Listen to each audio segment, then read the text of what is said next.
Shalom, selamat sahabat. Bagaimana kabar Anda hari ini? Kita bersyukur kepada Tuhan karena pada sahabat ini kita boleh diberikan kesempatan untuk boleh bertemu kembali melalui media Amor TV pada saat ini. Bapak Ibu yang terkasih, semakin hari semakin banyak salah yakin, semakin menyebar wabah corona ini, dan kita semakin berharap Tuhan datang kedua kali.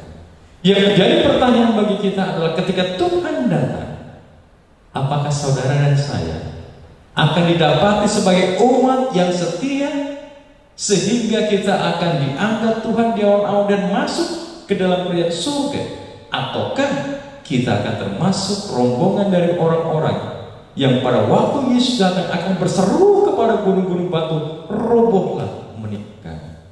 Bapak Ibu yang terkasih dalam Tuhan, sudah barang tentu kita rindu menjadi umat Tuhan yang akan ada di surga pada waktu kedatangan Tuhan yang kedua kali. Oleh karena itu, Rasul Petrus mengajarkan kepada kita betapa suci dan salehnya engkau harus hidup. Dan tentunya kalau kita rindu untuk menjadi suci dan saleh, kita harus belajar dari Yesus Kristus. Di dalam pengajarannya di dunia ini, Yesus menampilkan berbagai macam undang-undang surga agar kita boleh tinggal di dalam kerajaan surga pada waktu Dia datang kedua kali.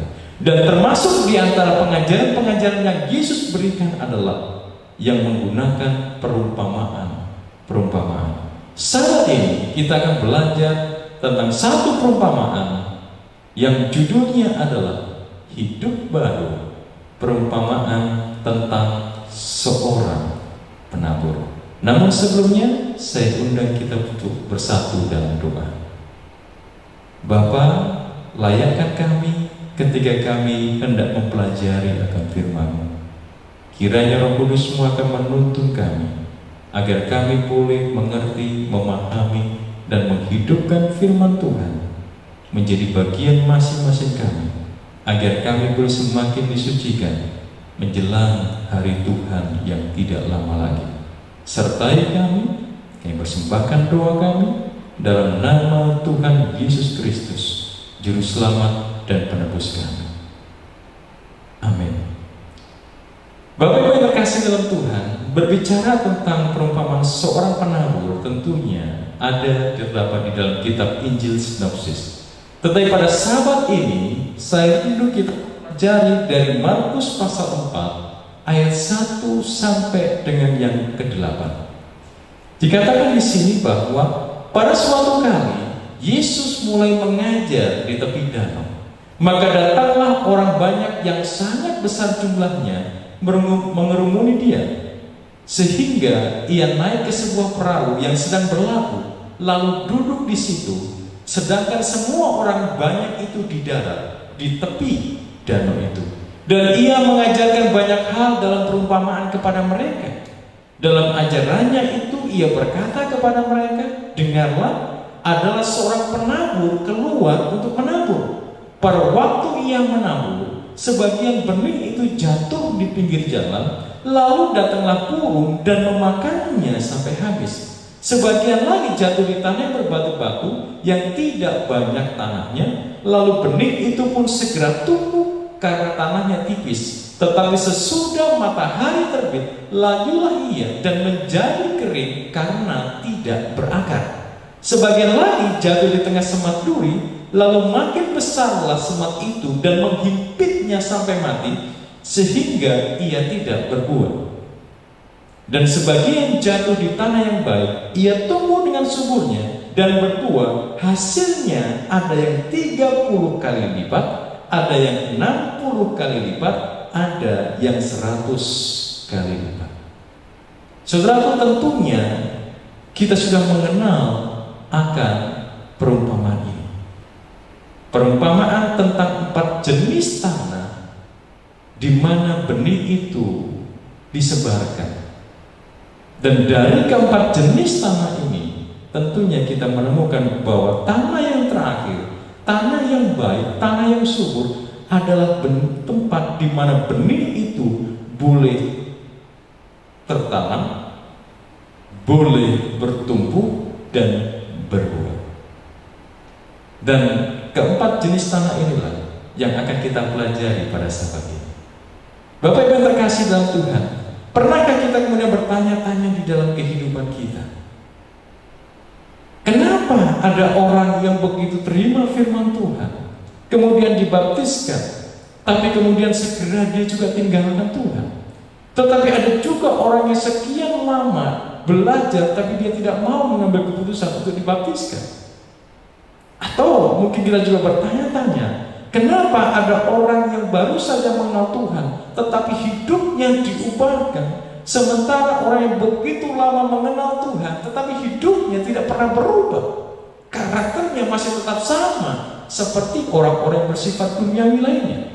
Saat ini kita akan mencoba melihat jenis tanah hati seperti apakah yang kita miliki dalam hidup kita masing-masing, dan itu menentukan apakah kita akan berubah seperti karakter Tuhan, ataukah kita sama saja dengan sebelum-sebelumnya. Saudara, kalau kita melihat perikop ini, kita bisa melihat bahwa Yesus di dalam kondisi dia dikerumuni orang-orang banyak pada waktu itu. Orang-orang yang datang bertemu dengan Yesus di sekitar Yesus pada waktu itu adalah orang-orang yang rindu melihat dan mendengarkan tentang Yesus. Kenapa? Karena mereka mendengar siapa Yesus. Mereka mendengar bahwa Yesus itu mengadakan berbagai macam mujizat. Mereka mendengar bahwa ada mujizat kesembuhan yang Yesus berikan. Itulah sebabnya ketika mereka datang kepada Yesus, mereka memiliki kerinduan-kerinduan dan harapan-harapan yang mereka rindu dapatkan dari Yesus itu sendiri. Orang-orang yang sakit berada di sekitar Yesus. Mereka mengharapkan bahwa Yesus akan memandang mereka dan Yesus akan menyembuhkan mereka. Ketika orang banyak itu kemudian menghimpit Yesus, yang terjadi adalah Yesus kemudian mundur dan dia berjalan ke atas perahu. Dia naik di atas perahu dan sedikit menjauh dari daratan. Sementara banyak orang itu di tepi dari danau itu. Sementara Yesus mundur dan di depannya orang banyak berhimpun. Pandangan Yesus terarah kepada bukit-bukit yang ada di depannya. Pandangan Yesus tertuju kepada lembah-lembah yang menghijau di depannya. Pandangan Yesus tertuju kepada para penabur yang sementara menaburkan benih, tetapi sebagian yang lain Yesus lihat bagaimana mereka menuai hasil di tanah itu. Bapak Ibu yang terkasih dalam Tuhan, inilah latar belakang kenapa Yesus menyampaikan perumpamaan tentang seorang penabur itu. Mari kita pelajari satu persatu. Markus pasal 4 ayat 3 mengatakan, dengarlah ada seorang penabur keluar untuk menabur. Kisah ini diawali dengan seorang penabur yang keluar untuk menabur. Kita akan coba untuk melihat siapa sang penabur itu dan kenapa dia keluar untuk menabur dan apa yang dia taburkan. Saudara, pertanyaan pertama adalah siapa penabur itu? Matius pasal 13 ayat 37 mengatakan, ia menjawab katanya, orang yang menabur benih baik ialah Anak Manusia. Siapa penabur itu? Ayat ini jelas mengatakan bahwa penabur itu tidak lain dan tidak bukan adalah Yesus itu sendiri. Yang dikatakan di sini bahwa digunakan kata Anak Manusia. Kenapa digunakan kata Anak Manusia di sini? Saudara yang terkasih, hal ini untuk menunjukkan kepada orang-orang yang hidup pada masa itu dan orang-orang Kristen pada masa akhir zaman ini bahwa Yesus datang pada waktu itu bukan sebagai raja, tetapi sebagai penabur. Dia datang pada waktu itu bukan untuk mengalahkan kerajaan-kerajaan duniawi, tetapi untuk menyebarkan benih firman Tuhan, benih kebenaran. Yesus datang bukan dengan kebesaran duniawi, tetapi dengan sukacita untuk membawa jiwa-jiwa datang kepada Tuhan. Kenapa demikian? Karena pada masa itu ada banyak orang yang berharap bahwa Mesias yang akan datang adalah Mesias yang akan datang dengan segala kemuliaan dan kemewahan, dan Mesias ini akan mengalahkan orang-orang Romawi yang menjajah Israel pada masa itu. Tetapi Yesus menyatakan bahwa dia datang bukan untuk kebesaran yang seperti itu, tetapi dia datang adalah untuk membawa jiwa-jiwa boleh mengenal Tuhan. Perumpamaan tentang seorang penabur ini Yesus berikan untuk menolong mereka bahwa intinya bukan kebesaran duniawi, intinya adalah bahwa kita memiliki hati yang siap untuk merespon akan firman Tuhan, kebenaran Tuhan yang sementara Yesus taburkan kepada mereka. Ketika orang banyak itu mendengar perumpamaan ini, apa yang menjadi reaksi mereka? Saudara terkasih dalam Tuhan, orang Farisi yang hadir pada waktu itu, mereka bukannya tidak memahami akan firman Tuhan melalui perumpamaan itu. Orang-orang Farisi itu mengerti bahwa Yesus menyampaikan pekabaran itu tentang misinya di atas dunia ini, tetapi yang terjadi adalah bahwa mereka tidak suka dengan pekabaran yang Yesus sementara berikan. Mereka juga pura-pura tidak mengerti apa yang Yesus maksudkan sehubungan dengan perumpamaan tentang seorang penabur itu. Orang Farisi adalah gambaran dari kita, yang seringkali kita tahu tentang kebenaran, tapi kita tutup telinga kita, tutup mata kita terhadap kebenaran itu. Tetapi bagaimana dengan orang banyak pada waktu itu? Orang banyak pada waktu itu mereka menganggap bahwa ketika mereka berharap kepada ambisi kebesaran duniawi dan Yesus memberikan perumpamaan tentang seorang penabur yang sangat-sangat sederhana, maka itu mengecewakan akan ambisi-ambisi besar mereka. Tapi golongan yang ketiga adalah golongan murid-murid itu. Murid-murid Yesus tidak mengerti perumpamaan itu, tetapi karena mereka tidak mengerti, maka perhatian mereka dibangkitkan pada waktu itu. Apa buktinya? Markus pasal 4 ayat 10 mengatakan, ketika ia sendirian, pengikut-pengikutnya dan ke-12 murid itu menanyakan dia tentang perumpamaan itu. Inilah salah satu bukti bahwa murid-murid itu tidak mengerti bahwa mereka datang kepada Yesus untuk menanyakan apa dari perumpamaan itu. Ayat 13 juga mencatat, lalu ia berkata kepada mereka, tidakkah kamu mengerti perumpamaan ini? Kalau demikian, bagaimana kamu dapat memahami semua perumpamaan yang lain? Saudara, murid-murid kurang memahami apa arti perumpamaan yang Yesus berikan. Tetapi yang menarik adalah bahwa mereka datang kepada Yesus untuk mencari tahu apa makna dari perumpamaan itu. Saudara yang terkasih,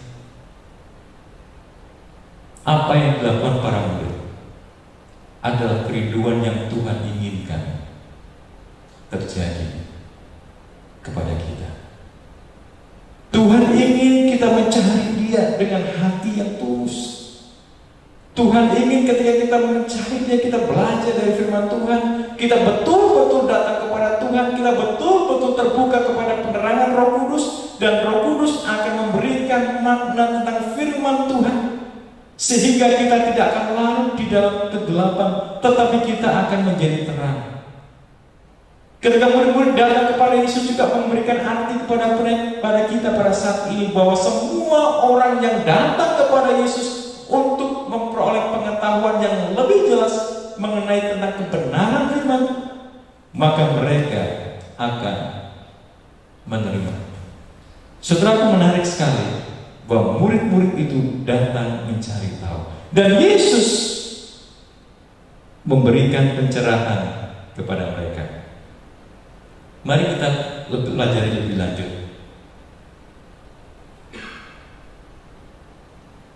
Apa artinya seorang penabur keluar untuk menabur. Saudara yang dikasih, kalau tadi penaburnya adalah Yesus, apa maksudnya Yesus keluar untuk menabur? Saudara yang terkasih dalam Tuhan, pada masa Yesus ada di Timur Tengah pada waktu itu, maka kondisi di wilayah Timur Tengah pada waktu itu adalah tempat-tempat yang tidak aman, tidak menentu. Ada banyak sekali peperangan-peperangan yang terjadi, serangan demi serangan terjadi pada waktu itu.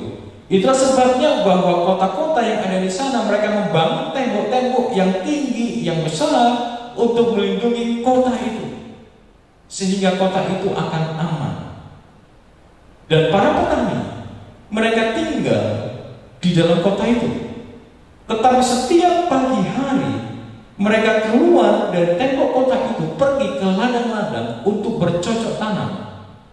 Dan itulah rutinitas yang dilakukan oleh orang-orang petani pada zaman itu.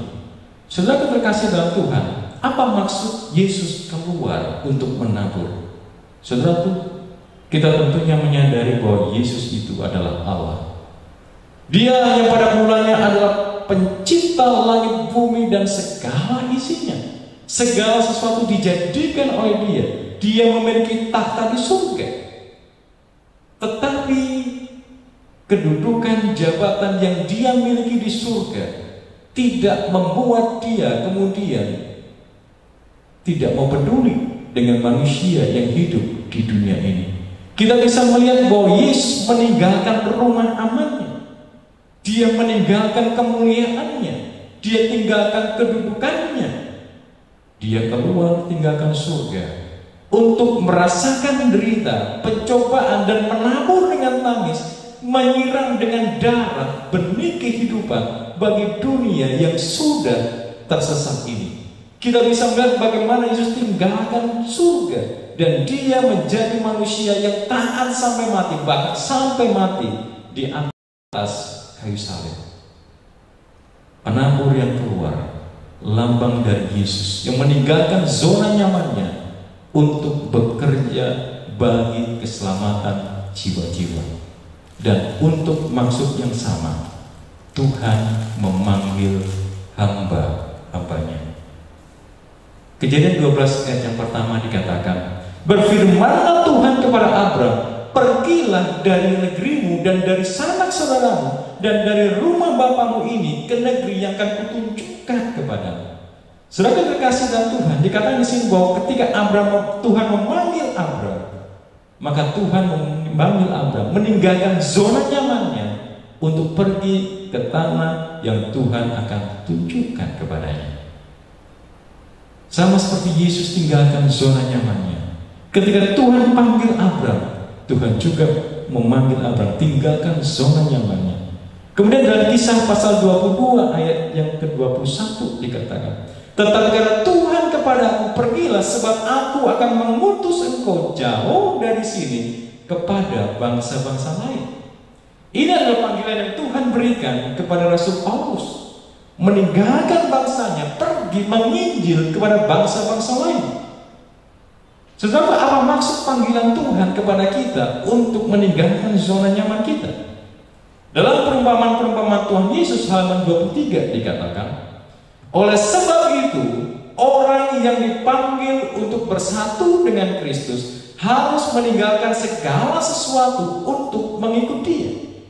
Jadi orang yang dipanggil bekerja untuk Kristus harus meninggalkan segala sesuatu untuk mengikut Dia.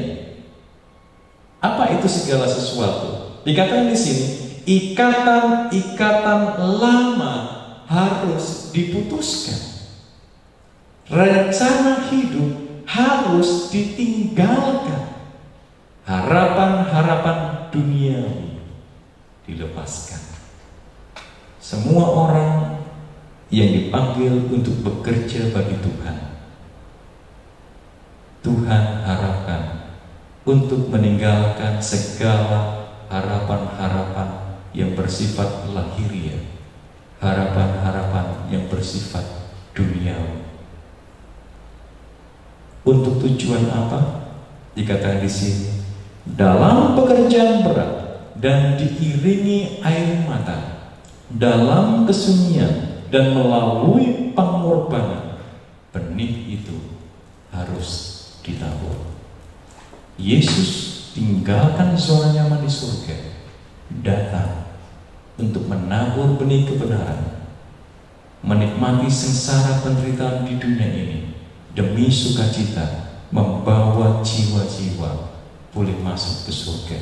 Setiap hamba Tuhan yang dipanggil untuk menjadi rekan sekerja Kristus dipanggil untuk melakukan hal yang sama, meninggalkan ikatan-ikatan duniawi, kemasyuran-kemasyuran duniawi, hidup menyendiri dalam tangisan dan air mata untuk bekerja bagi jiwa-jiwa untuk dibawa kepada Tuhan. Penabur itu adalah Yesus, keluar tinggalkan zona nyaman dari surga.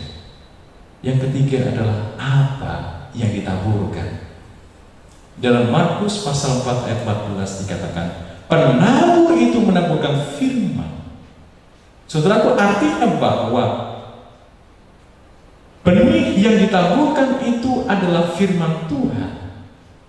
Ketika Yesus datang tinggalkan surga dan turun ke dunia ini, maka Yesus menaburkan benih kebenaran firman Tuhan. Kenapa ini harus dilakukan? Bukankah Alkitab itu sudah ada? Bukankah kitab Taurat sudah ada? Bukankah kitab Perjanjian Lama sudah ada pada zaman nabi-nabi pada waktu itu? Kenapa Yesus katakan bahwa Yesus datang untuk menaburkan firman kebenaran itu?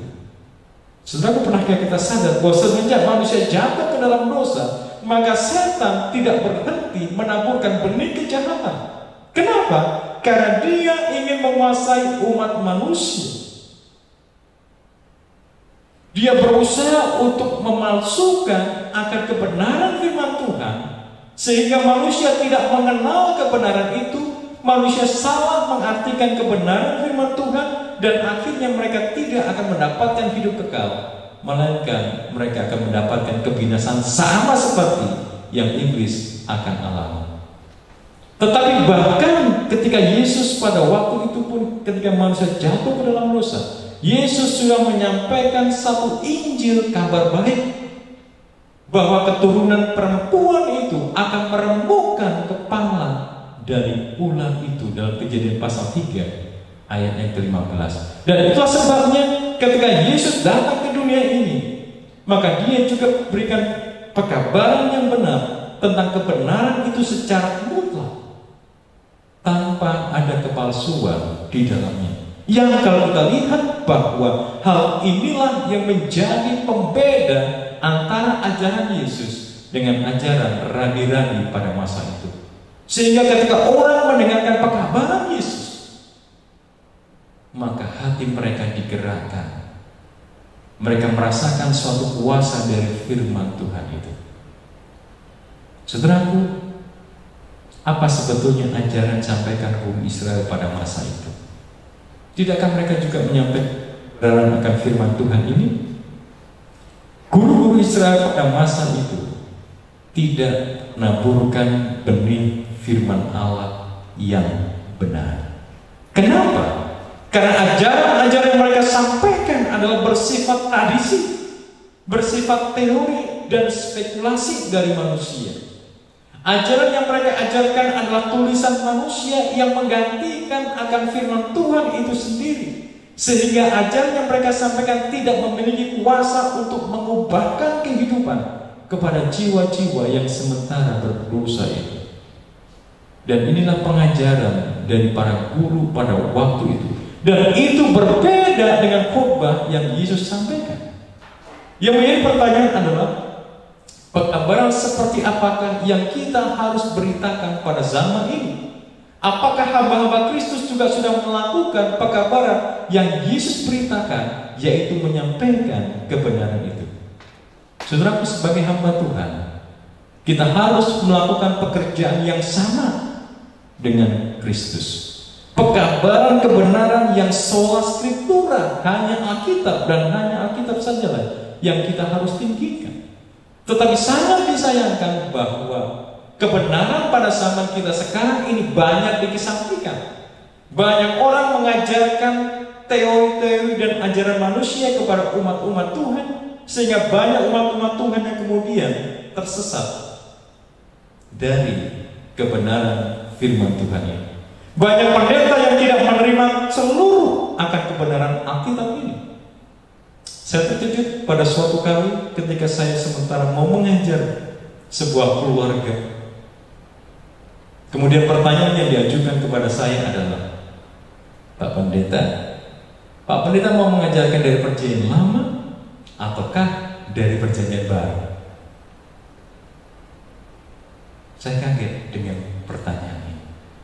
Kenapa? Karena banyak pendeta yang mengajarkan bahwa Perjanjian Lama tidak lagi berlaku, Perjanjian Baru yang harusnya berlaku. Dan itu menjadi masalah, Bapak Ibu yang terkasih dalam Tuhan. Banyak pendeta yang menggunakan pertimbangan-pertimbangan sendiri lebih daripada firman Tuhan itu, sehingga kitab suci diajarkan berdasarkan kepada kuasa diri sendiri. Dengan demikian Alkitab telah dirampas dari kekuasaannya, dan akibatnya adalah penurunan terhadap kehidupan kerohanian. Suatu kali saya diundang menghadiri sebuah acara, dan di dalam acara itu datang pembicara-pembicara dari satu tempat yang jauh. Pada waktu dia menyampaikan pemaparannya, pertama-tama saya tertarik dengan pemaparannya tersebut. Tapi kemudian ketika membahas di dalam 2 Korintus pasal 5 ayat 17 yang mengatakan bahwa siapa yang ada dalam Kristus adalah ciptaan yang baru, yang lama telah berlalu, yang baru itu tiba. Dan penceramah ini kemudian mengatakan bahwa kalau kita sudah terima Yesus, yang lama, manusia lama kita, dalam arti kata kemiskinan, kekurangan itu akan ditinggalkan, dan yang baru adalah kesuksesan, kemakmuran, itu akan Tuhan berikan. Dan saya terkejut akan hal itu, karena sesungguhnya ayat itu tidak berbicara bahwa kemiskinan itu adalah kejahatan dan kemakmuran itu adalah kebaikan. Tetapi ayat itu berbicara siapa yang tinggal di dalam Yesus, maka yang lama, manusia lama mereka harus mati. Sementara manusia yang baru hidup di dalam roh itu yang harus menjadi bagian di dalam kehidupannya. Dalam arti kata bahwa ada banyak orang yang mencoba mengutip bagian dari ayat Alkitab tetapi tidak mengartikan sesuai dengan apa yang terkandung, kebenaran apa yang terkandung di dalam ayat-ayat tersebut. Itulah sebabnya Rasul Petrus mengatakan dalam 2 Petrus 1 ayat 16, sebab kami tidak mengikuti dongeng-dongeng isapan jempol manusia ketika kami memberitahukan kepadamu kuasa dan kedatangan Tuhan kita Yesus Kristus sebagai Raja, tetapi kami adalah saksi mata dari kebesarannya. Jadi Petrus tidak menyampaikan dongeng isapan jempol manusia, tidak menyampaikan ajaran-ajaran manusia, tetapi tentang kebenaran itu. Apakah ini juga menjadi bagian kita? Apakah kebenaran itu kita nyatakan dengan gamblang, ataukah justru pikiran kita, ajaran-ajaran manusia yang kita sampaikan kepada orang lain? Tuhan mengajar kita, benih yang harus kita taburkan adalah kebenaran firman Tuhan, dan Tuhan juga memanggil kita untuk melakukan hal yang sama. Tetapi yang jadi pertanyaan berikutnya adalah bagaimana cara saya memperlakukan akan kebenaran firman Tuhan itu? Apakah saya terima itu ataukah saya tolakkan? Saudaraku, Markus pasal 4 ayat 4 memberitahukan kepada kita sifat yang pertama, reaksi yang pertama dari seseorang terhadap kebenaran firman Tuhan. Dikatakan di sini, Markus 4 ayat 4, pada waktu ia menabur, sebagian benih itu jatuh di pinggir jalan, lalu datanglah burung dan memakannya sampai habis. Jadi benih itu jatuh di pinggir jalan, tetapi burung itu datang dan memakannya sampai habis. Apa maksud dari perumpamaan ini?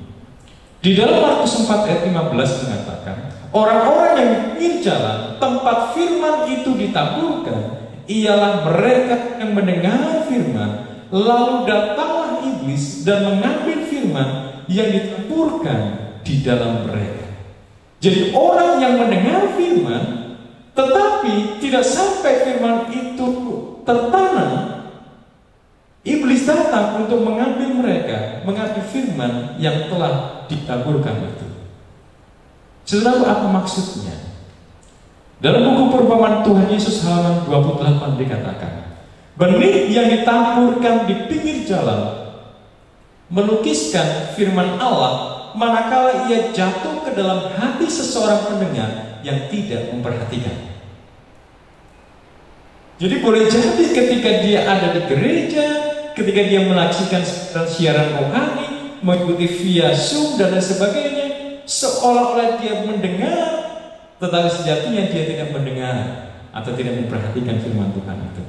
Dikatakan lebih lanjut bahwa seperti jalan yang sukar dipijak oleh kaki manusia dan binatang adalah hati yang menjadi jalan bagi lalu lintas dunia, kepelesiran serta dosa-dosanya, tenggelam dalam cita-cita mementingkan diri serta pemanjaan yang penuh dosa. Jiwa itu menjadi tegar hatinya karena tipu daya dosa. Jadi benih yang jatuh di pinggir jalan itu adalah ketika firman itu ditaburkan, tetapi hati orang yang mendengarkan firman itu masih disibukkan dengan kepelesiran duniawi, masih mementingkan pemanjaan akan dosa, masih hatinya ditegarkan oleh karena tipu daya dosa, sehingga ketika pekabaran itu disampaikan, maka mereka tidak mau mendengar akan firman Tuhan itu. Saudaraku, ketika kita datang beribadah kepada Tuhan, apakah benar hati kita tertuju kepada firman Tuhan itu? Apakah benar hati kita ini lapar dan haus akan kebenaran Tuhan? Apakah benar bahwa hati kita ini seperti rusa yang merindukan sungai yang berair itu? Atau jangan-jangan sementara kita berada di gereja, sementara kita berada di media-media sosial, Zoom atau Facebook atau YouTube yang ada, tetapi hal-hal yang bersifat duniawi menutupi pandangan kita terhadap kebenaran firman Tuhan, sehingga ketika firman Tuhan disampaikan, maka telinga kita tertutup untuk kebenaran firman Tuhan itu. Saudaraku, perumpamaan ini memberitahukan kepada kita bahwa sementara Kristus berusaha untuk menarik jiwa dengan kasih agar mereka boleh tinggalkan dosa menuju kepada terang Tuhan yang memberi hidup itu, setan berusaha untuk mengalihkan perhatian mereka dari mencari juru selamat kepada mencari hal-hal yang bersifat duniawi. Burung yang siap mematuk adalah gambaran bagaimana setan siap sedia selalu untuk mengambil kebenaran firman Allah dari setiap jiwa yang hendak mendengarkannya. Setan berusaha keras supaya firman Tuhan tidak berpengaruh di dalam hati manusia, supaya kuasa dari firman Tuhan itu yang menyucikan itu tidak menjadi bagian manusia. Dan dalam rangka itu kemudian setan membangkitkan roh suka mengkritik, membangkitkan roh keraguan dan tidak percaya terhadap kebenaran firman Tuhan.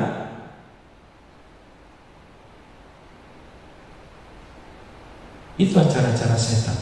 Tetapi yang sangat disayangkan bahwa setan juga punya banyak penolong di gereja-gereja, menjadi alat-alatnya agar benih itu tidak jatuh ke tanah yang baik, agar orang-orang yang sementara pergi ke gereja mendengarkan firman Tuhan tidak mendapatkan apa-apa dari firman Tuhan yang disampaikan. Banyak orang menjadi Ketika khotbah yang disampaikan menjadi bahan penghakiman, diteliti setiap perkataan-perkataan yang kurang tepat, dihakimi habis-habisan. Tetapi pekabaran yang memberikan kehidupan itu kemudian diremehkan. Tabiat pembicara, tabiat pendeta yang menyampaikan pekabaran firman Tuhan dihakimi. Motif-motifnya kemudian dihakimi.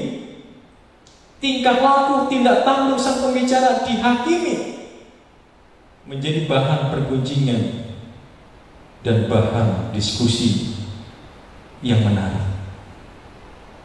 Saudaraku, tidakkah kita sadari, ketika itu kita lakukan, maka kita menjadi alat setan agar benih kebenaran itu tidak tertanam di dalam hati setiap jiwa yang ada. Bahkan tidak jarang kemudian, karena kita tidak senang dengan pekabaran yang disampaikan oleh pembicara, kita bawa masalah itu pulang sampai di rumah. Kita habis-habiskan pembicara yang menyampaikan firman Tuhan pada waktu itu. Kita jelek-jelekkan, bahkan di depan dari anak-anak kita. Sehingga tanpa kita sadari, ketika pada suatu kali kemudian kita dapati anak-anak ini tidak tertarik terhadap kebenaran firman Tuhan, kita kemudian mengeluh, Pak Pendeta, kenapa anak-anak saya tidak mau ke gereja? Kenapa anak-anak saya kalau ke gereja hanya sukanya main-main games? Kenapa dia tidak mau belajar akan firman Tuhan? Saudaraku, sadarilah, apakah selama ini saya sudah berperilaku yang benar? Jangan-jangan karena saya suka membicarakan tentang pembicara-pembicara yang ada di gereja, yang menyampaikan kebenaran firman Tuhan itu, kita menjelek-jelekkan mereka, dan itu membuat anak-anak kita antipati terhadap kebenaran firman Tuhan itu. Hati-hati, jangan sampai hati anak-anak kita, jangan sampai hati orang-orang yang kita mau bawa kepada Kristus, mereka tertutup gara-gara saudara dan saya. Benih yang jatuh di tanah di pinggir jalan adalah ketika benih itu jatuh, maka dia tidak sempat tertanam karena ada kepentingan duniawi, ada dosa-dosa yang kita lakukan, ada ketidaktertarikan terhadap firman Tuhan, sehingga kebenaran firman Tuhan tidak menguasai kehidupan kita. Sehingga berapa lama pun kita di gereja, karena hati kita diwarnai dengan kebencian satu dengan yang lain, kritik satu dengan yang lain, sehingga firman Tuhan itu tidak mengubahkan kita. Kita lanjut kepada bagian yang kedua dalam Markus 4 ayat yang kelima. Dikatakan di sini bahwa sebagian jatuh di tanah yang berbatu-batu, yang tidak banyak tanahnya, lalu benih itu pun segera tumbuh karena tanahnya tipis, lalu layu ia. Saudaraku, apa maksud dari perumpamaan yang kedua ini?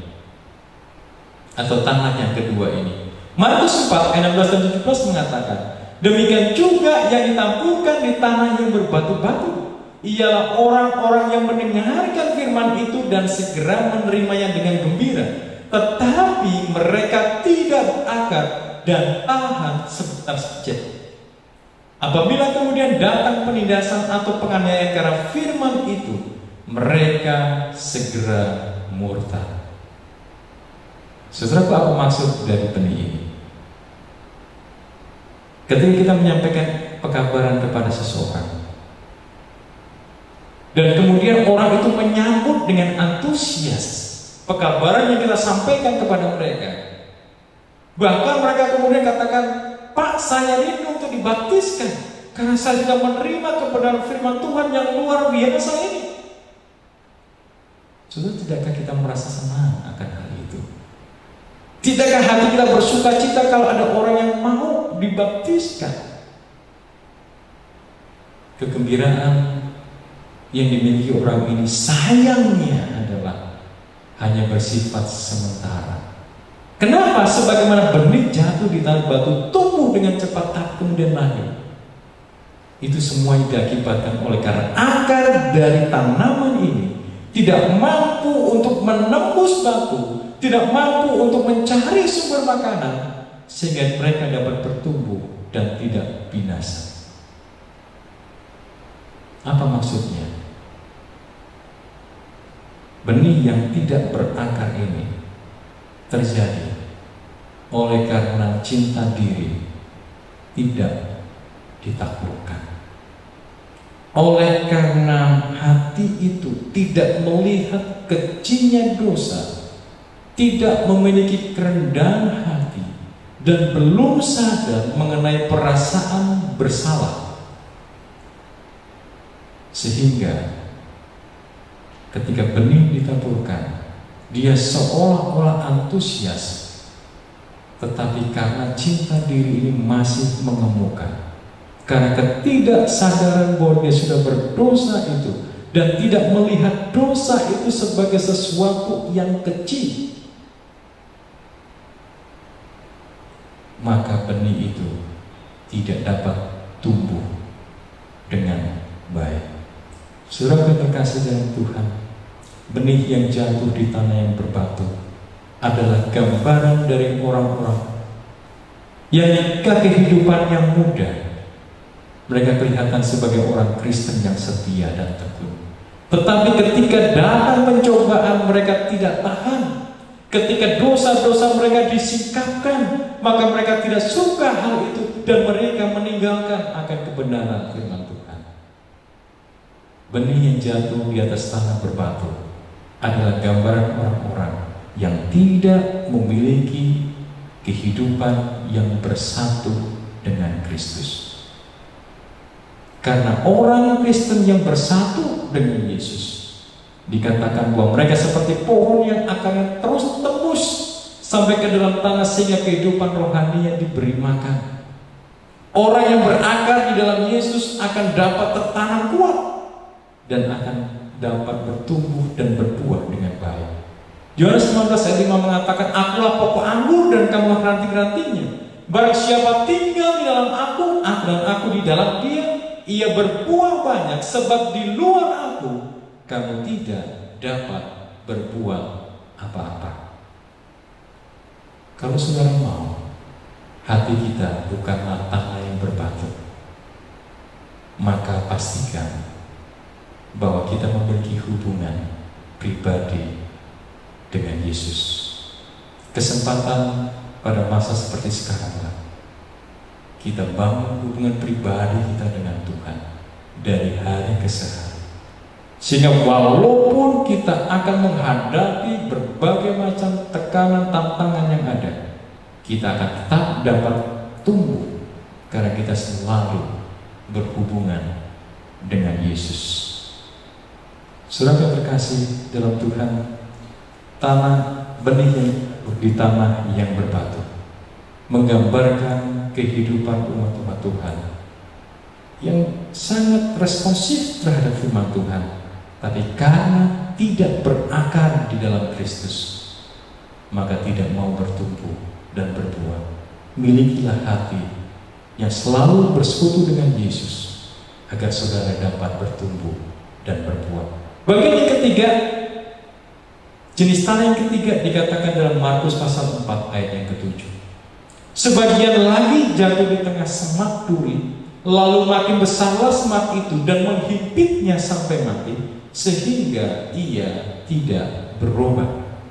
Jadi benih yang ketiga jatuh di tengah-tengah semak duri, dan karena bertumbuh bersama dengan semak duri ini, maka semak duri akan menghimpit benih itu sehingga dia kemudian mati juga. Apa maksudnya? Perumpamaan Tuhan Yesus halaman 32 mengatakan, semak dan duri selalu siap sedia untuk tumbuh, dan pekerjaan penyucian maju terus menerus. Jika hati itu tidak dipelihara di bawah pengendalian Allah, jika Roh Kudus tidak bekerja terus-menerus untuk membersihkan dan meninggikan tabiat itu, kebiasaan-kebiasaan yang lama akan menunjukkan dirinya dalam hidup. Orang boleh mengaku percaya kepada Injil, tetapi dikatakan di sini, kecuali mereka disucikan oleh Injil, pengakuan mereka adalah sia-sia. Boleh jadi kita mendengarkan firman Tuhan, tetapi kalau hidup kita tidak disucikan dengan kebenaran firman Tuhan, kalau tabiat kita tidak diubahkan dengan kebenaran firman Tuhan, dikatakan di sini, pengakuan mereka adalah sia-sia. Saudaraku, sekian lama kita mengikut Tuhan, berapa puluh tahun pun kita mengikut Tuhan, kalau sifat dan tabiat kita tidak diubahkan oleh kebenaran firman Tuhan, maka dikatakan pengakuan mereka adalah sia-sia. Dikatakan lebih lanjut di sini, jika mereka tidak mendapat kemenangan di atas dosa, maka dosa memperoleh kemenangan di atas mereka. Jika manusia lama kita masih menguasai kita, bahkan sesudah kita terima kebenaran firman Tuhan, sesudah kita terima Yesus sebagai Tuhan dan Juru Selamat kita, dikatakan bahwa dosa itu yang akan menguasai kita, dan kita tidak akan dapat berbuat apa-apa. Semak duri adalah gambaran manusia lama kita. Apa yang harus kita lakukan terhadap semak duri ini? Dikatakan di sini, duri-duri yang telah dibebat tetapi tidak dicabut akarnya akan tumbuh besar sampai tanah itu penuh dengan onak duri. Jadi duri-duri yang hanya dipotong di atasnya tanpa dicabut akarnya, maka itu akan tumbuh besar, bahkan kemudian menjadi onak duri yang menghimpit benih ini sehingga tidak dapat tumbuh. Saudaraku, ayat ini memberitahukan kepada kita bahwa ketika kehidupan kita, manusia lama kita tidak matikan, maka kita tidak akan dapat bertumbuh dengan baik. Tetapi tabiat lama itu yang akan jadi penghalang kita untuk masuk dalam kerajaan surga itu. Apa itu semak duri yang dapat menghimpit kita? Markus mencatat bahwa kekhawatiran dunia, tipu daya kekayaan, dan nak terhadap hal-hal lain adalah semak duri itu. Lukas menyebut bahwa semak duri itu adalah kekhawatiran, kekayaan, dan kepelesiran hidup. Ada orang yang karena khawatirnya, karena rasa ketakutan, kemudian dia tidak dapat bertumbuh. Ada orang yang karena kekayaannya, karena hartanya berlimpah-limpah, maka dia kemudian tidak dapat bertumbuh di dalam pencarian akan Tuhan yang benar. Banyak orang yang mengistimewakan atau menyenangi hal-hal kepelesiran duniawi sehingga dia gagal untuk memiliki hubungan yang dekat dengan Tuhan. Itulah semak duri yang ada di dalam kehidupan kita. Disadari atau tidak, banyak orang sekarang ini sibuk mencari kekayaan sehingga menghabiskan energi untuk usaha dagang dan lalai untuk mencari hal-hal yang rohani. Banyak orang terlalu sibuk mencari kehidupan duniawi ini, sementara waktu berdoa, waktu belajar Alkitab, dan waktu untuk mencari dan menyembah Tuhan tidak dia lakukan. Saudara, Tuhan tidak melarang kita untuk bekerja, untuk mendapatkan yang baik, tidak. Tuhan juga rindu untuk memberkati setiap anak-anaknya. Tetapi yang patut kita renungkan adalah apakah kita mengutamakan Tuhan lebih daripada kesenangan-kesenangan duniawi tersebut. Kesenangan duniawi, kekhawatiran-kekhawatiran, dan kekayaan itu seringkali menjadi duri di dalam kehidupan kita, penghalang kita untuk masuk ke dalam kerajaan surga. Menghendaki kita melalui jenis tanah yang ketiga, agar kita boleh mencari kerajaan surga dan kebenarannya sebagai hal yang pertama dan terutama dalam hidup kita. Maka segala yang lain akan Tuhan tambahkan. Jenis tanah yang terakhir, Markus 4 ayat 8 mengatakan, dan sebagian jatuh di tanah yang baik, ia tumbuh dengan suburnya dan berbuah, hasilnya ada yang 30 kali lipat, ada yang 60 kali lipat, ada yang 100 kali lipat. Apa maksud ayat ini? Tanah yang baik adalah gambaran hati yang mau mendengar, mau mengerti, dan hati yang mau berbuat. Saudaraku, tanah yang baik bukanlah hati yang tidak pernah berbuat dosa, tetapi hati yang berdosa, tetapi karena ketika Injil itu diberitakan, maka dia dengan jujur menyerahkan dirinya kepada Roh Kudus. Tanah yang baik adalah mereka yang mengaku salah dan merasakan perlunya pengasihan dan kasih Allah memberikan rahmat kepada mereka. Hati yang baik adalah hati yang punya keinginan ikhlas untuk mengetahui kebenaran dan bukan hanya sekedar tahu, tetapi hati yang mau taat kepada kebenaran itu. Hati yang baik juga adalah hati yang mempunyai iman dalam firman Allah. Hati yang baik adalah orang yang menerima kitab suci sebagai suara Allah yang berbicara kepada dirinya sebagai seorang pelajar akan kebenaran firman Tuhan itu sendiri.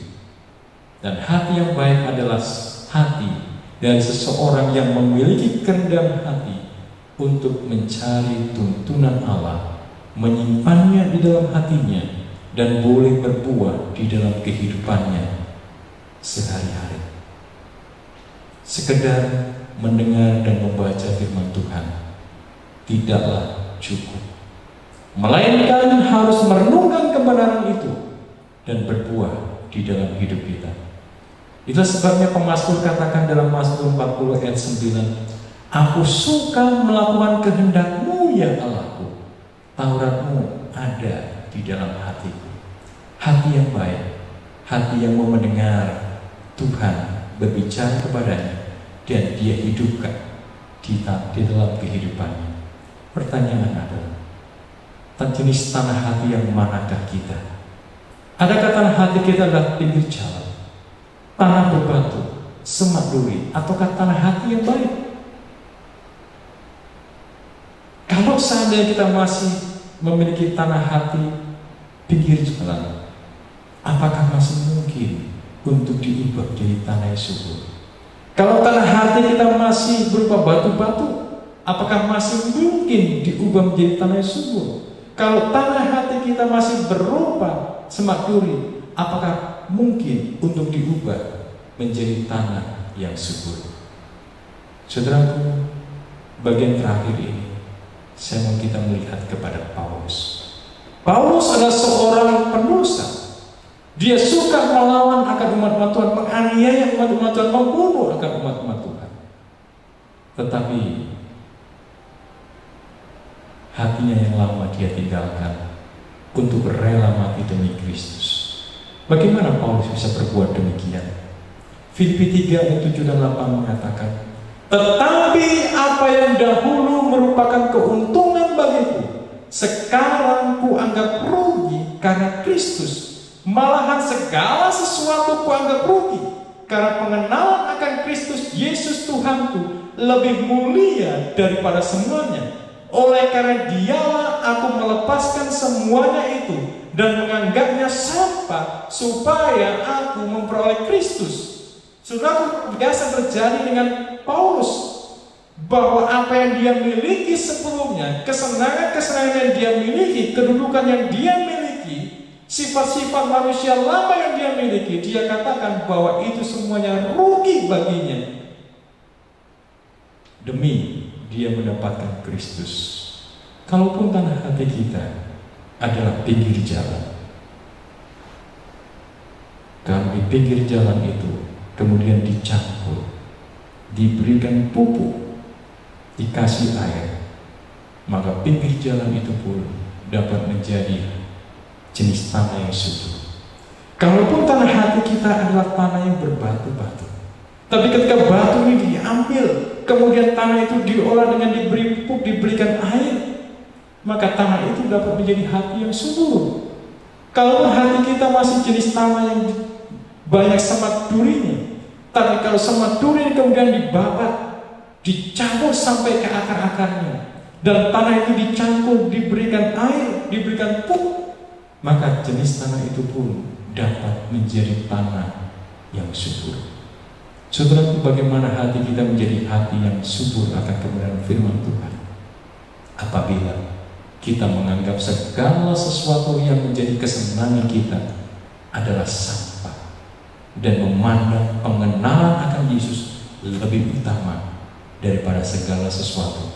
Ayat yang terakhir Galatia 2:20 mengatakan, namun aku hidup, tetapi bukan lagi aku sendiri yang hidup, melainkan Kristus yang hidup di dalam aku. Dan hidupku yang kuhidupi sekarang ini dalam daging adalah hidup oleh iman dalam Anak Allah yang telah mengasihi aku dan menyerahkan dirinya untuk aku.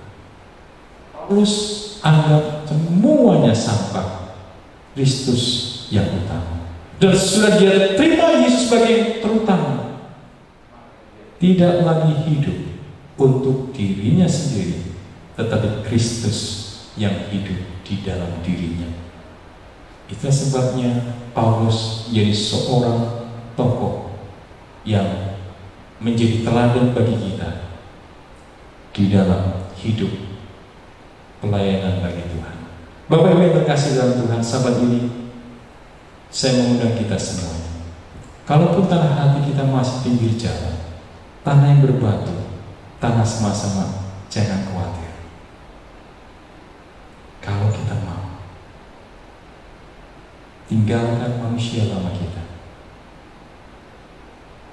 Tuhan akan menolong kita agar kita menjadi manusia yang baru, tanah hati yang baru, agar kehendak Allah boleh dinyatakan dalam hidup kita, agar tabiat Allah boleh dinyatakan dalam hidup kita, sehingga ketika Tuhan datang kedua kali, Tuhan akan menyambut kita, membawa kita ke surga yang Tuhan sediakan itu.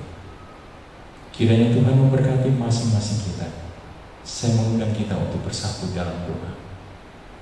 Terima kasih Tuhan untuk benih firman Tuhan yang kami dengarkan pada siang hari ini. Biar apa kabar firman Tuhan yang kami sampaikan ini akan dapat tertanam, bertumbuh, dan berbuah di dalam kehidupan kami.